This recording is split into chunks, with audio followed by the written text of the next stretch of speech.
Irmãos, vamos abrir em João, capítulo 17.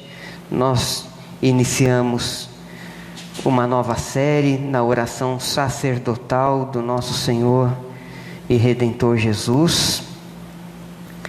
E nós estamos diante de uma oração do Deus Filho ao Deus Pai, com inúmeras implicações para as nossas vidas. Não é à toa que essa oração aprove a providência do Senhor, que esta oração de Cristo se tornasse revelação de Deus, para o conhecimento da igreja em todas as gerações, e nós aprendemos muito com este trecho da Sagrada Escritura. João capítulo 17, hoje nós leremos dos versículos 6 ao 11, essa é a porção que nós leremos nesta manhã. João 17, dos versículos 6 ao 11, e nós falaremos hoje, irmãos, sobre a segurança do crente. Amém, irmãos? A segurança que o crente desfruta em Deus. Nós estamos muito seguros e veremos isso na palavra do Senhor. João 17, do 6 ao 11.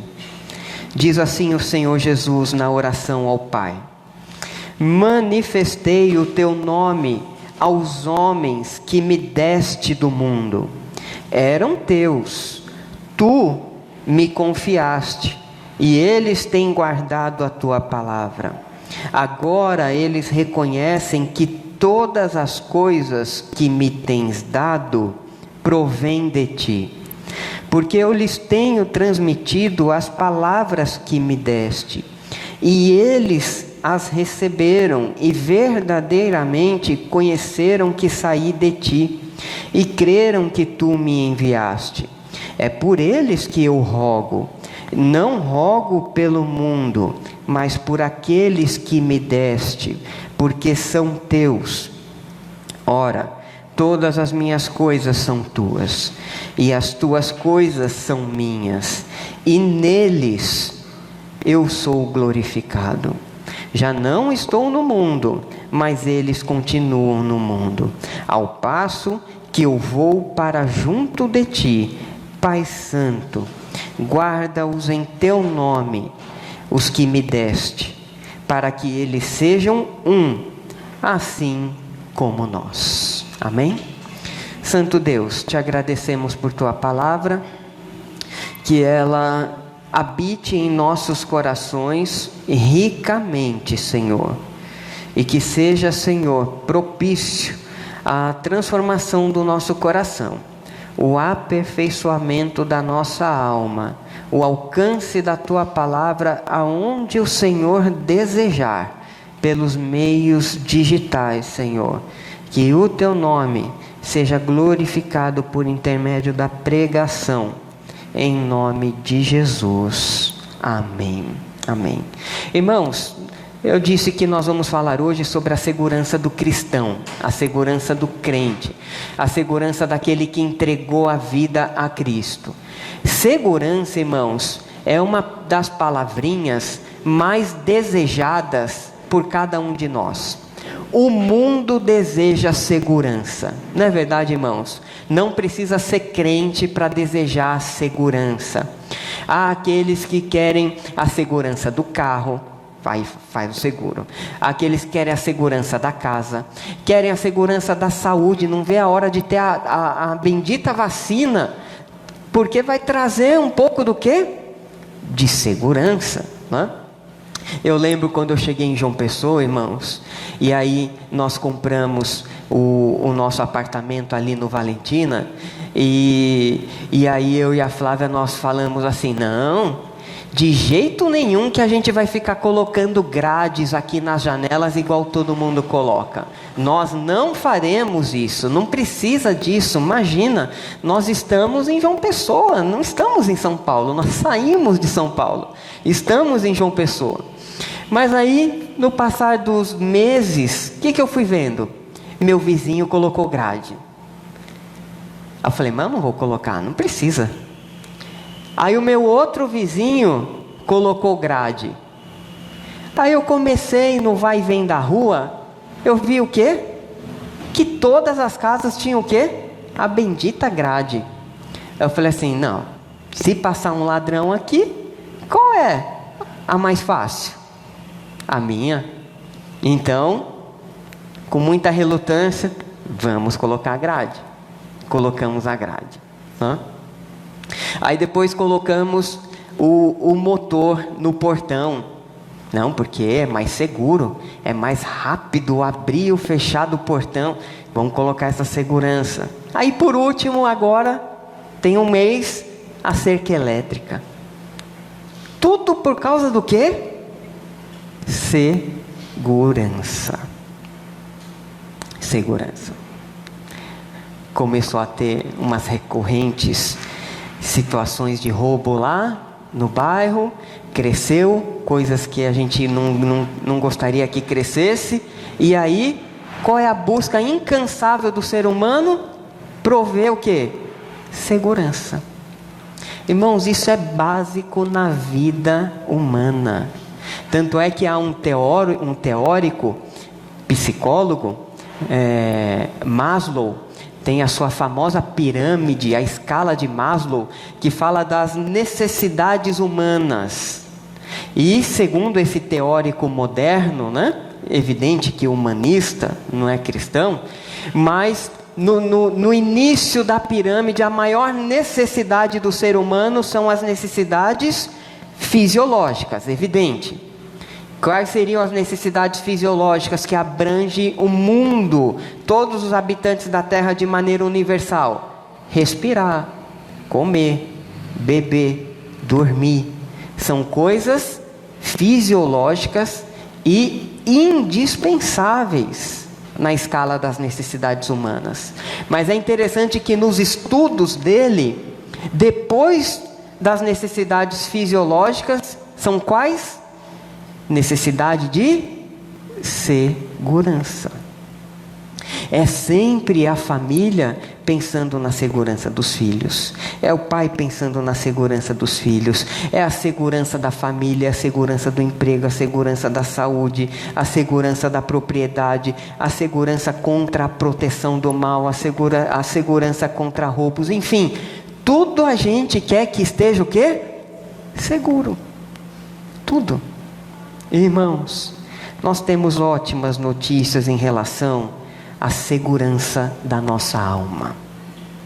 Nós temos ótimas notícias que a palavra do Senhor nos dá em relação, irmãos, a quem nos guarda. Foi o que nós cantamos, é o que nós vamos falar nessa noite. Aquele que nos dá segurança para perseverar. Tudo porque, irmãos, conhecemos o seu nome. Tudo porque cremos em Cristo, nós estamos guardados pelo Senhor.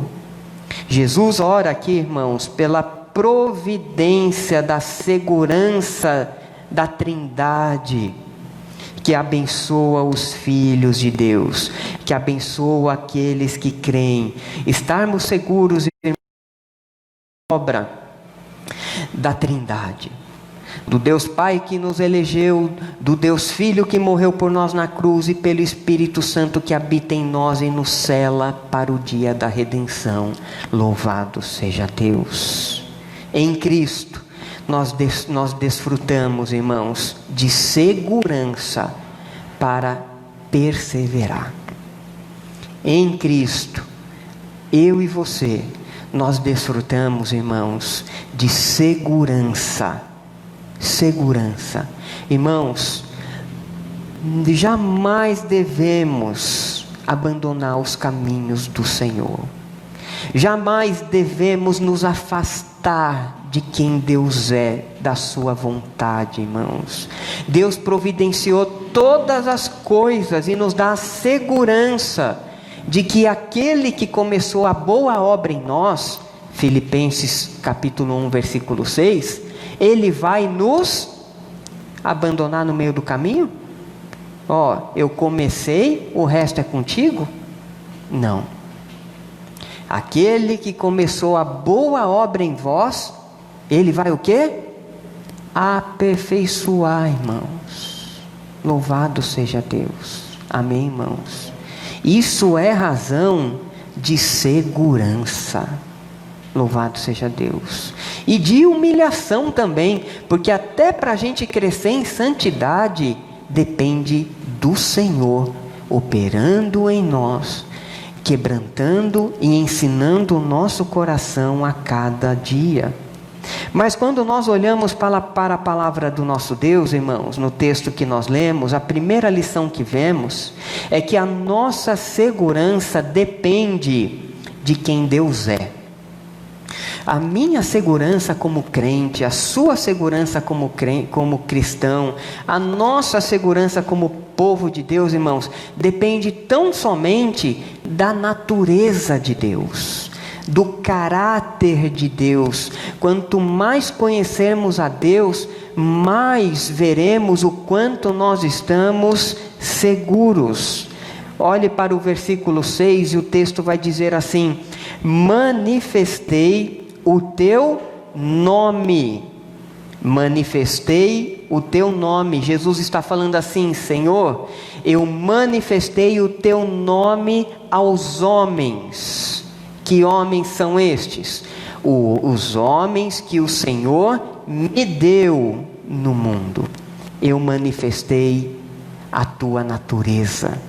Manifestar o nome aqui, irmãos, não é simplesmente conhecer um nome que você não conhece. Ah, ele é o José, ele é o Alberto. Não, a questão não é essa, irmãos.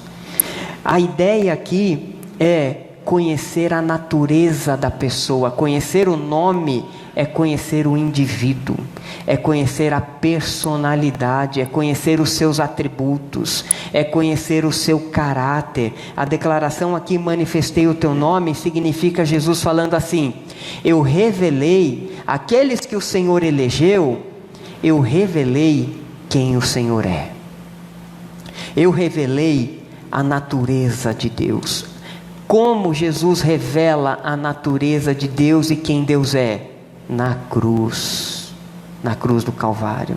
Jesus mostra o amor de Deus. O que aprendemos na oração de Cristo aqui, irmãos, é que nós conhecemos o seu nome. Cristo deu aos seus vida eterna, como a gente lê no versículo 2. Assim como lhe conferiste autoridade sobre toda a carne, a fim de que ele conceda a vida eterna a todos os que lhe deste. Mas também, irmãos, Jesus nos deu a revelação do nome do Pai. E o nome, irmãos, significa quem Deus é. É conhecer a Deus, como nós já temos dito, é conhecer a Deus, irmãos, de forma pactual. É conhecer a Deus verdadeiramente, intimamente, mediante, irmãos, o arrependimento de pecados e a fé no Senhor Jesus Cristo. É verdadeiramente crer no Senhor Jesus como o nosso Deus, o autor da vida eterna. Então, irmãos, é da natureza de Deus revelar-se a um povo. Deus se revelou a Adão e Eva. Deus se revelou quando ele decidiu escolher um povo para si, Israel. Irmãos, é da natureza de Deus mostrar quem Ele é. E aí, irmãos, o que Jesus faz?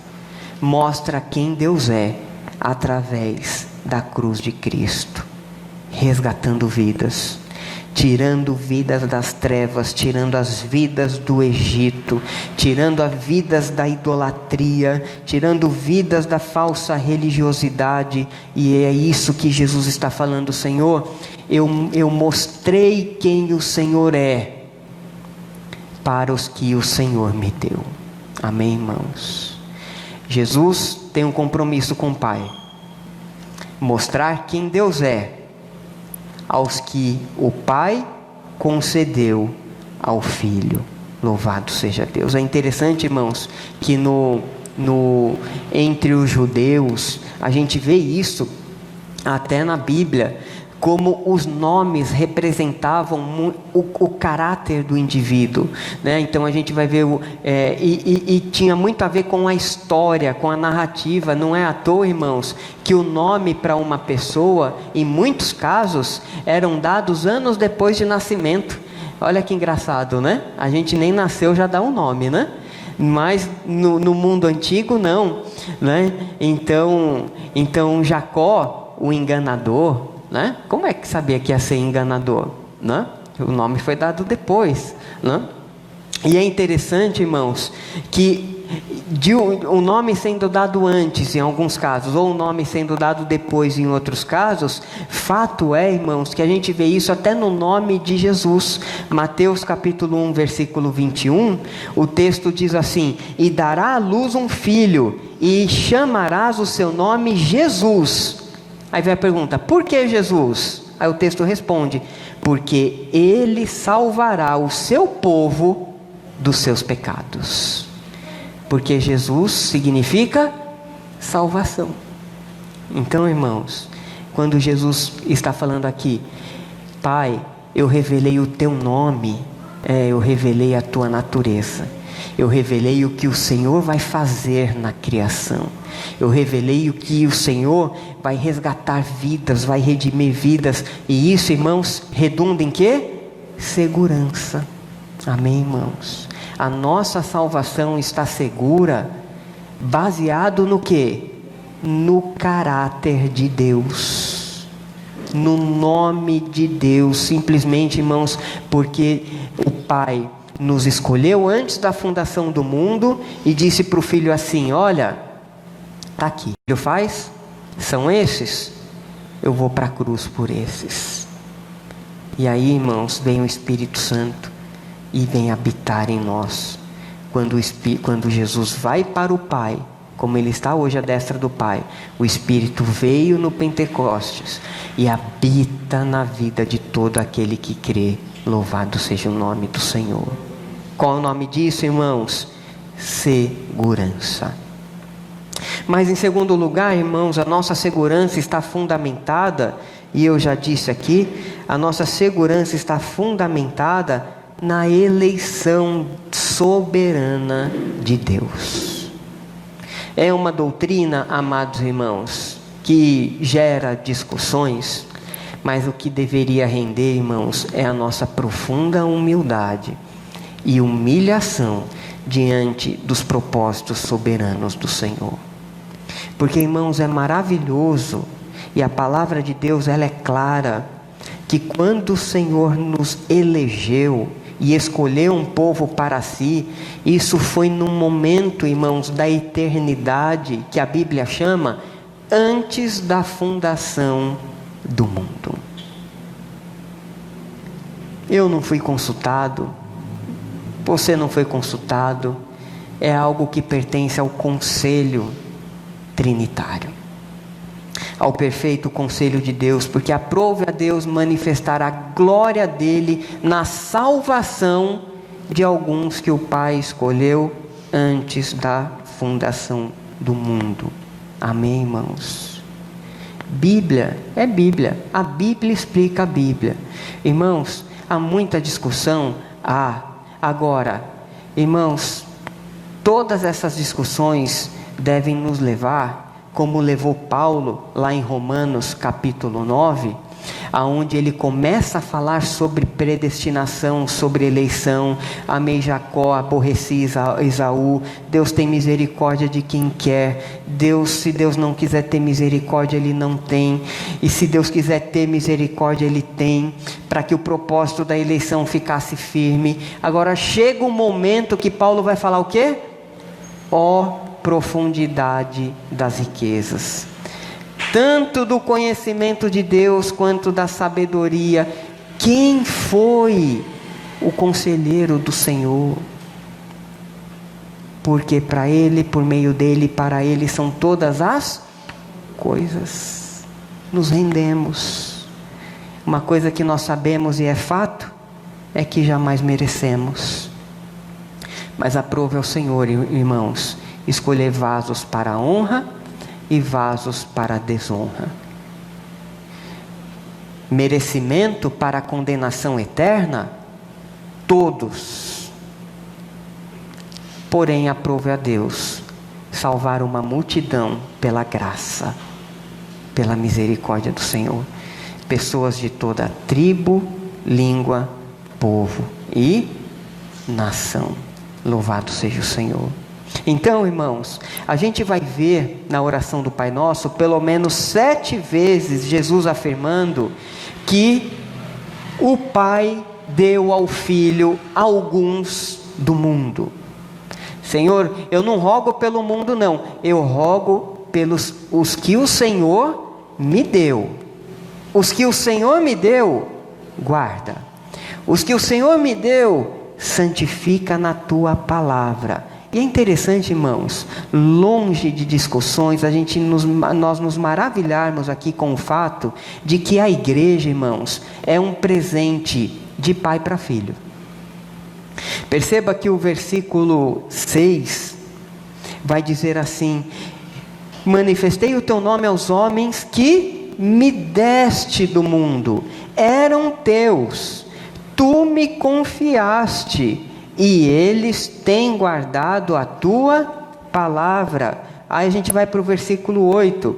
Porque eu lhes tenho transmitido as palavras que me deste, e eles a receberam, e verdadeiramente conheceram que saí de ti, e creram que tu me enviaste.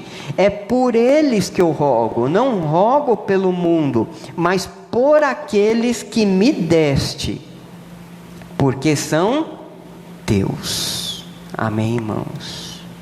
A igreja é o presente do Pai para Jesus. Irmãos, olha só o presente.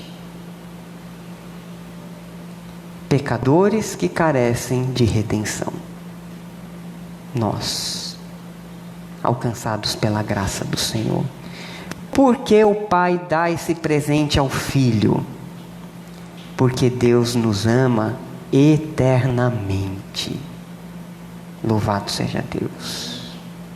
Não há como explicar esse amor eterno por pecadores. Esse Deus soberano que já sabia todas as coisas. Mas é o amor fruto da eleição, como Paulo vai dizer em Efésios 1:4, em amor nos predestinou para que fôssemos adotados em Cristo Jesus. Louvado seja Deus. Nós somos salvos, irmãos, porque Deus nos deu para Jesus. Aí Jesus fez uma obra completa, que agradou o Pai. Irmãos, por um acaso, o Pai daria um presente precioso para o Deus Filho, e esse presente não ser duradouro, ser algo que se esfarela?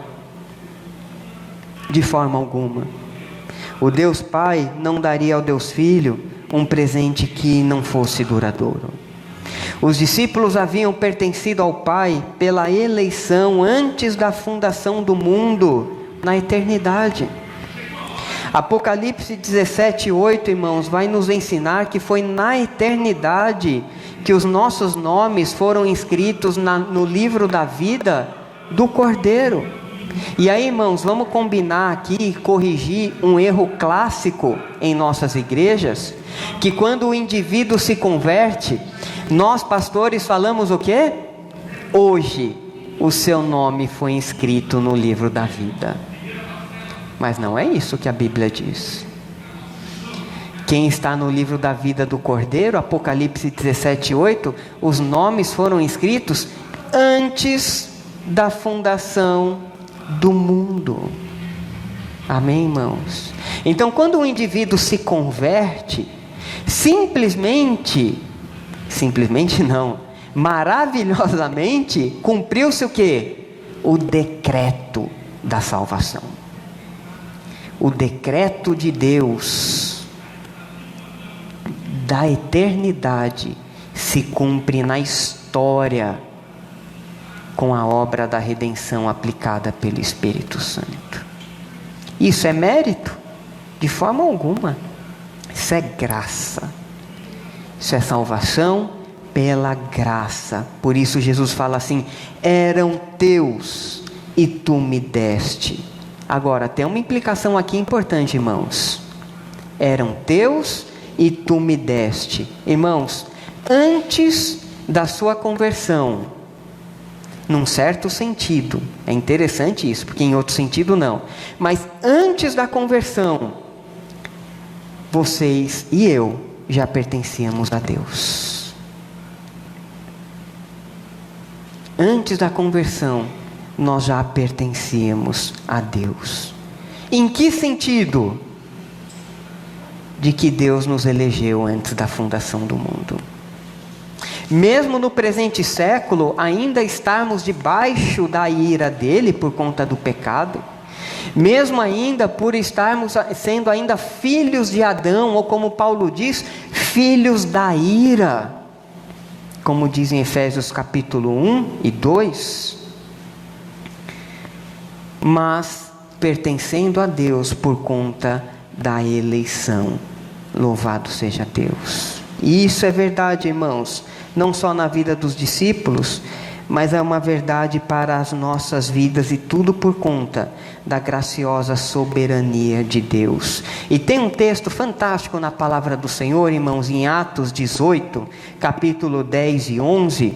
Deus tinha uma obra para fazer numa cidade promíscua, uma cidade idólatra, prostituída, uma cidade, irmãos, que cheirava sexo, que cheirava pecado, Corinto. A cidade podre moralmente. Só que Deus tem escolhidos naquela cidade. Aí, irmãos, Deus quer levar Paulo para lá. Deus quer levar o apóstolo Paulo para lá. E aí o que Deus fala? Atos 18, 10 a 11. Eu estou com você, ninguém vai lhe fazer mal ou feri-lo, porque eu tenho muita gente nessa cidade. Não eram crentes ainda, não eram regenerados ainda, mas o que Deus fala? Eu tenho muita gente nessa cidade. O que o Senhor está falando? Muita gente da cidade de Corinto está com seu nome no livro da vida. Muita gente na cidade de Corinto é eleito. Agora, como é que os eleitos são alcançados? Pela pregação do Evangelho. E aí o que Deus fala? Você vai. E você vai pregar o Evangelho. E a Bíblia diz o quê? Paulo ficou ali durante 1 ano e meio, ensinando a palavra de Deus. Longe de nós, se Deus tem os seus eleitos, a gente nem evangeliza. Isso é do diabo. Porque Deus tem os eleitos é que a gente evangeliza. E isso é segurança. Saber que eu vou pregar, eu faço a minha parte, e Deus graciosamente vai cumprir a parte que lhe cabe. Ele vai fazer isso amorosamente, graciosamente, perfeitamente, por intermédio do quê?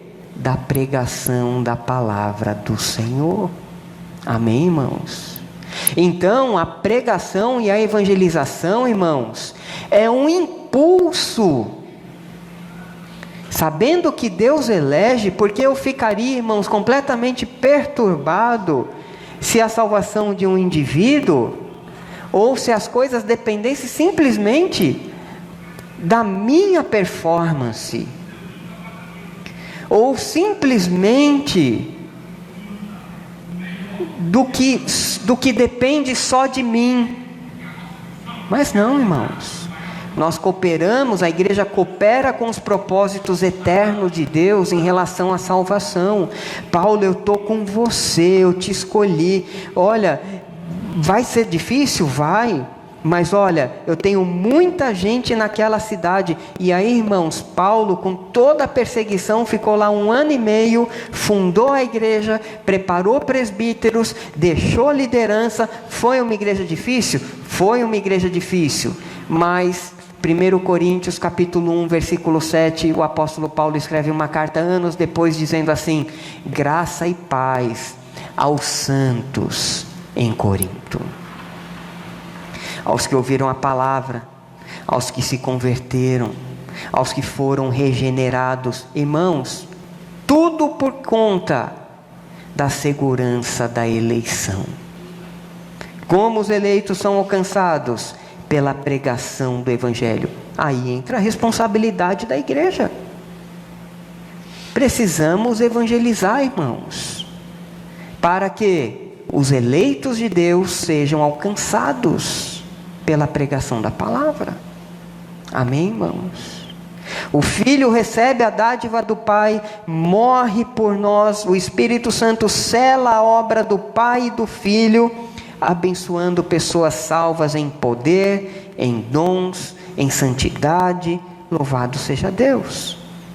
A graça de ser um discípulo, irmãos, pertence à soberania, à soberana eleição de Deus. João 15,16, Jesus disse para os discípulos assim: não foste vós que me escolhestes, pelo contrário, eu é que vos escolhi e vos designei para que vades e deis fruto, e o vosso fruto permaneça.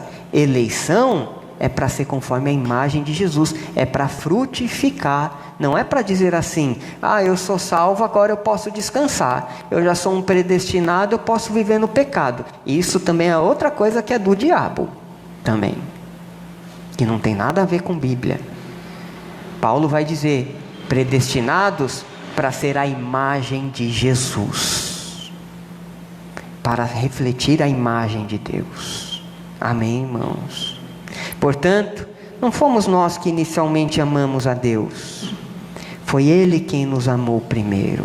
Não fomos nós que escolhemos a Deus primeiro, foi Ele quem nos escolheu primeiro. Não fomos nós que chegamos a Cristo, foi o Pai que nos levou até o Filho. E o Filho foi até a cruz por nós. Louvado seja Deus.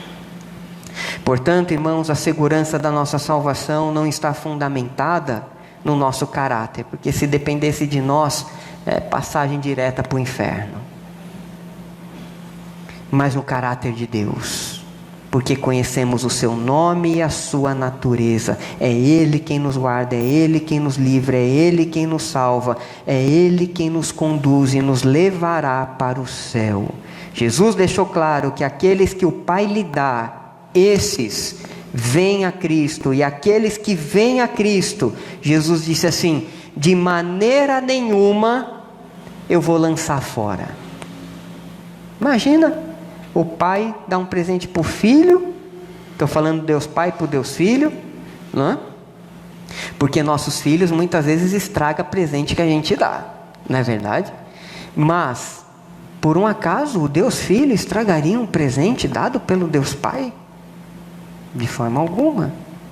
E Jesus disse isso: todo aquele que meu Pai me dá, João 6, 37 ao 40, todo aquele que meu Pai me dá, esse virá a mim, e o que vem a mim, de modo nenhum lançarei fora, porque eu desci do céu, não para fazer a minha própria vontade, e sim a vontade daquele que me... E a vontade de quem me enviou é esta, que nenhum eu perca de todos os que me deu. Pelo contrário, eu ressuscitarei no último dia. De fato, a vontade de meu Pai é que todo homem que vir o Filho e nele crer tenha a vida eterna, e eu o ressuscitarei no último dia. Amém, irmãos? Isso é segurança. Segurança porque conhecemos a natureza de Deus que a cruz nos revela em Cristo. E segurança porque graciosamente o Senhor nos elegeu. Amém, irmãos? Em terceiro lugar, a nossa segurança está baseada na intercessão de Cristo. Olha para o versículo 9. Jesus diz assim: é por eles que eu rogo. Jesus está falando assim: Pai, eu oro pelos que o Senhor me deu. É por eles que eu rogo. Versículo 11. Já não estou no mundo, mas eles continuam no mundo. Ao passo que eu vou para junto de ti. Pai Santo, guarda-os em teu nome. Olha ele orando aqui. Guarda em teu nome os que me deste. Guarda em teu nome os que me deste. Irmãos, Cristo orou pelos seus discípulos nas mais diversas dificuldades que os seus discípulos enfrentaram no ministério terreno. Jesus, enquanto esteve com eles, intercedeu por eles. Há uma história maravilhosa, irmãos, lá em Lucas capítulo 22, 31, 32, quando Pedro estava sendo peneirado pelo diabo. O diabo, irmãos, ele quis armar não só com Pedro, mas com todos os discípulos. E o texto vai dizer assim, Jesus falando: Simão, Simão, eis que Satanás vos reclamou. Jesus se dirige a Pedro, mas não era só Pedro. Eis que Satanás vos reclamou para vos peneirar como trigo. Eu, porém, roguei por ti, para que a tua fé não desfaleça. Talvez Pedro fosse o alvo maior, ou era a liderança maior do grupo, e Jesus disse assim: eu, porém, roguei por ti, para que a tua fé não desfaleça. Tu, pois, quando fores restaurado, tu, pois, quando te converteres, fortalece os teus irmãos. Sabe o que eu vejo aqui, irmãos? Que a intercessão de Cristo é a providência para os ataques do diabo sobre nós. A intercessão de Cristo é a nossa segurança diante dos ataques invisíveis do maligno, irmãos. Nós não temos ideia da intercessão de Cristo sobre coisas que o inimigo quer realizar. E Jesus fala assim: ah, não vai mesmo. Não. A intercessão de Cristo, irmãos, nos dá segurança. Louvado seja Deus. A intercessão de Cristo é a providência para o seu povo. Com a intercessão de Cristo, irmãos, nós podemos cair e fracassar. Nós podemos cair em pecado? Sim, porque somos pecadores, mas a nossa fé não é destruída. Louvado seja Deus. A nossa fé é restaurada. Podemos cair? Podemos, porque somos caídos. Mas a intercessão de Cristo mantém a nossa fé nele. Louvado seja Deus. A intercessão de Cristo não permite com que a nossa fé seja destruída. E a intercessão de Cristo nos encoraja para o serviço de encorajamento. E Jesus diz assim: quando você se converter, o sentido aqui é restauração. Quando você for restaurado, quando você for redimido, sabe o que você vai fazer? Você vai encorajar outros. E foi o que o apóstolo Pedro foi. Após as suas inúmeras quedas, após as suas inúmeras negações do Senhor. Não é verdade, irmãos? Portanto, Jesus, irmãos, é o nosso intercessor. Ele cuida de você. Ele cuida de nós. Nesse exato momento, irmãos, Jesus está orando por nós. Ele é o intercessor da igreja. Ele nos guarda. Sempre que nos sentirmos, irmãos, abandonados pelo Senhor, lembre-se que a autoridade da sua vida não é o seu sentimento. Ah, eu estou me sentindo que Deus não está falando comigo. Isso não pode ter autoridade final e última na sua vida. Isso é sentimento, isso é coração. E coração é enganoso. Coração é mau. Coração é corrupto. Coração nos engana acerca daquilo que Deus fala. Amém, irmãos? Quando você se sentir abandonado pelo Senhor, você vai falar assim: não é possível, esse sentimento não é de Deus. Porque a palavra de Deus diz outra coisa. E a fé vence sentimentos. Deve fazer isso. Amém, irmãos? A fé e a confiança na palavra do Senhor passa por cima. E é só a gente ler, irmãos, Romanos 8, do 29 ao 39, como a gente vai ver que nada, nenhum sentimento pode roubar de nós a verdade de que somos amados por Deus. Porque uma coisa, irmãos, é o que a gente sente, outra coisa é o que é verdade, viu? Tem coisa que a gente sente é mentira, não é verdade. E não é porque você está sentindo que é verdade. Verdade é o que Deus diz. O que você sente tem que ser avaliado pela palavra de Deus. Amém, irmãos? Nós vivemos uma onda hoje da autoridade do sentimentalismo. O sentimentalismo hoje governa a igreja, governa relacionamentos, governa tudo. Tudo é baseado no que se sente e não pela verdade. Isso, irmãos, é um estrago na igreja, na família, em todo o contexto, na nossa vida cristã. Verdade não é o que eu sinto, é o que a palavra de Deus diz. Amém? Mas eu senti alguma coisa e acho que é de Deus. Tem que ter coerência na revelação. Amém, irmãos? Tem que ter coerência com as Escrituras. Mas, irmãos, Hebreus 7:25 vai nos dizer que Jesus, Ele é capaz de salvar definitivamente, não é temporariamente. Ele é capaz de salvar definitivamente aqueles que por meio dele aproximam-se de Deus. Por quê? Pois vive sempre para interceder por eles. Jesus vive para sempre para interceder por nós. Louvado seja Deus. E em quarto e último lugar, irmãos, a nossa segurança deve gerar compromisso com o propósito de Deus.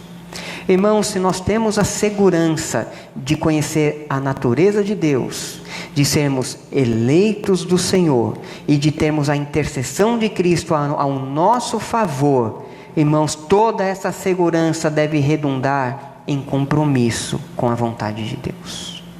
Compromisso com o propósito de Deus. Leia o versículo 10, Jesus vai falar algo fantástico. Ora, todas as minhas coisas são tuas, e as tuas coisas são minhas, e neles quem? Os que creem, eu sou glorificado. Irmãos, Jesus fala assim: Pai, tudo que é teu é meu. Tudo que é meu é teu. E neles que o Senhor me deu, e eu morri por eles, eu vou morrer por eles, neles eu sou glorificado. O Pai glorifica o Filho glorifica o Pai, e a igreja glorifica a Trindade. A igreja glorifica Jesus com uma vida. Não é qualquer tipo de vida, é com uma vida de quem foi redimido, com a vida de quem foi restaurado. Irmãos, aqui significa que nós estamos no mundo para glorificar Jesus. Olha que Jesus falou assim, Jesus orou isso para Deus. Jesus falou assim: neles eu vou ser glorificado. Olha só, irmãos, que implicação séria.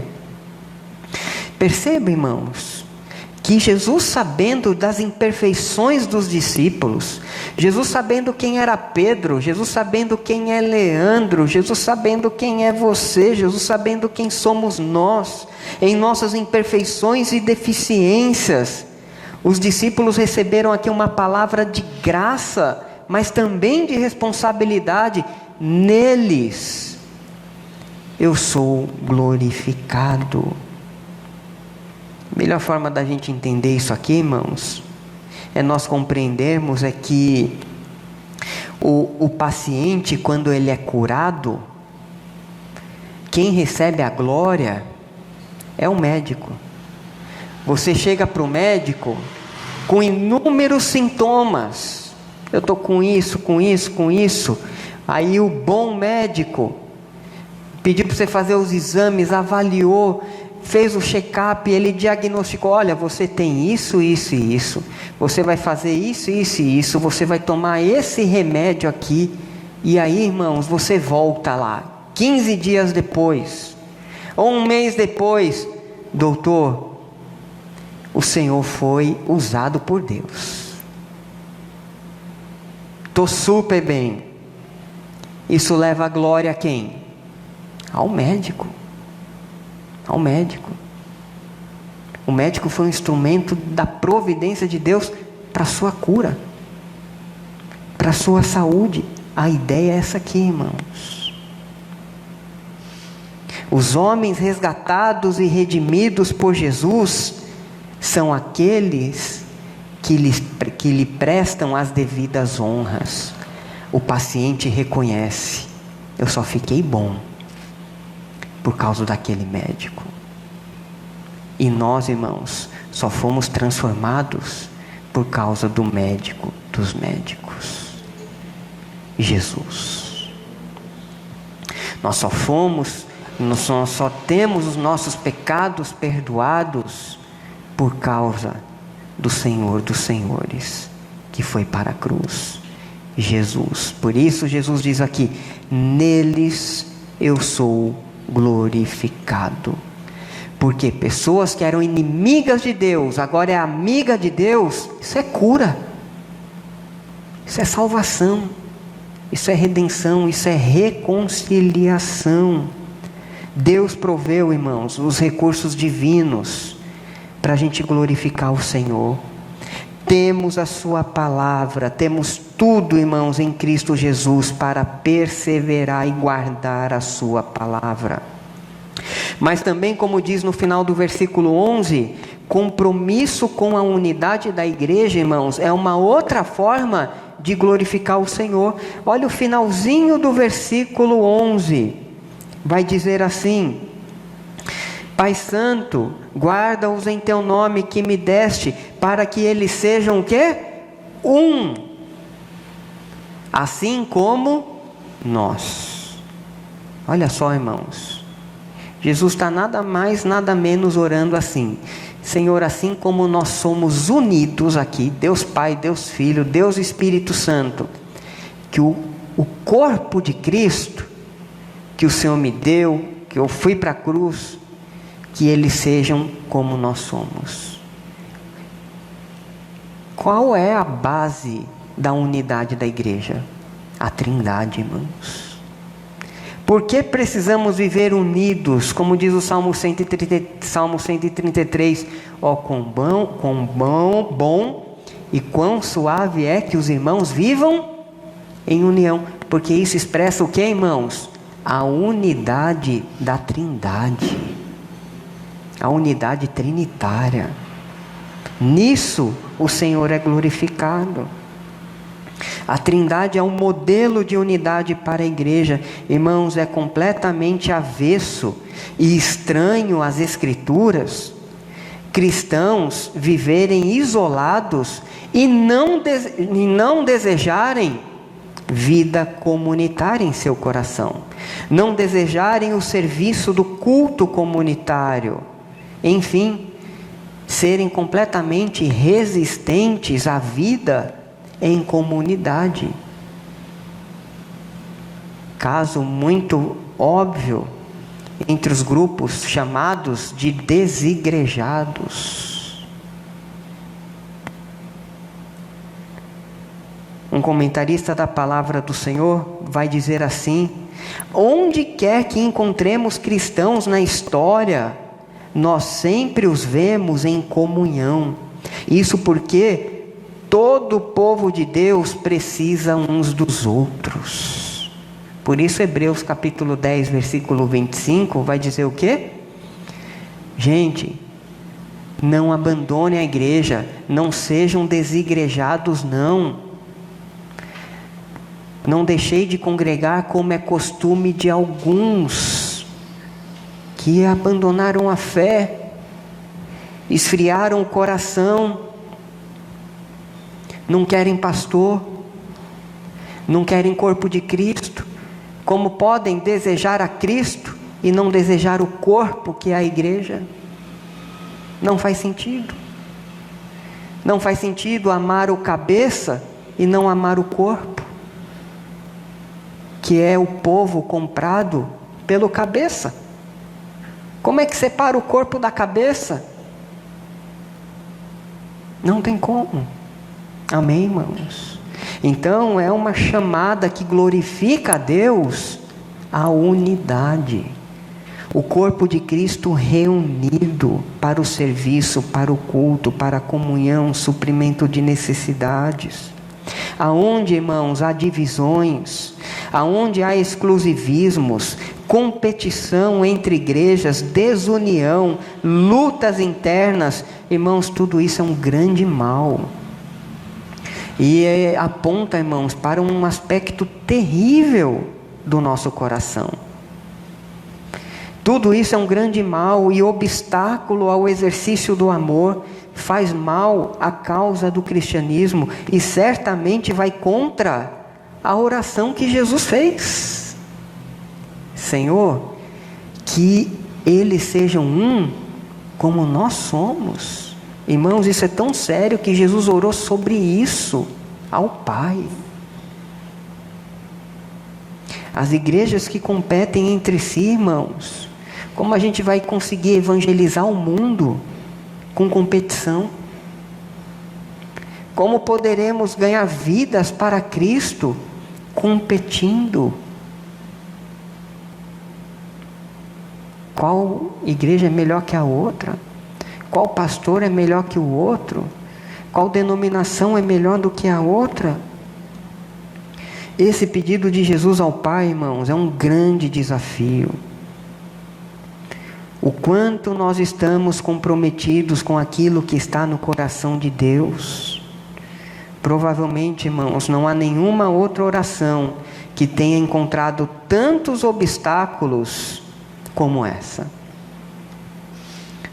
Da nossa parte, da igreja em geral. Que Deus nos ajude, irmãos. Concluindo, não devemos duvidar, irmãos, de que existe segurança para quem é filho de Deus. Deus nos provê toda a segurança, mas essas seguranças exigem também responsabilidades. Conhecemos o seu nome, temos a vida eterna, eleitos pela graça, debaixo da intercessão de Cristo e transformados para glorificar a Deus em santidade e unidade. Esta é uma bênção, irmãos, de ser discípulo de Cristo. Louvado seja Deus. Que Deus nos ajude. Que Deus conceda-nos quebrantamento para vivermos a sua palavra, amados irmãos. Perdoe os nossos pecados e nos ajude, irmãos, a sermos comprometidos com o que o Deus Filho orou ao Deus Pai aqui. Amém? Vamos orar. Santo Deus, nós te louvamos por tua graça, te bendizemos por tua misericórdia. Ó Deus, ajuda-nos, perdoa os nossos pecados. Ó Deus, obrigado pela segurança que desfrutamos na cruz de Cristo. Ajuda-nos, Senhor, a sermos comprometidos com o teu nome. Ó Deus, que foi o mesmo que Jesus nos ensinou na oração do Pai Nosso.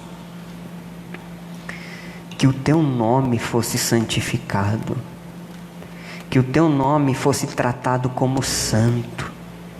Porque conhecemos. Ó Deus, ajuda-nos a desejar o teu reino, a tua vontade, a tua glória. Em nome de Jesus. Quebranta os nossos corações e é que a tua palavra, Senhor, alcance vidas, alcance os nossos corações para o aperfeiçoamento, para o crescimento espiritual, em nome de Jesus. Amém. Amém.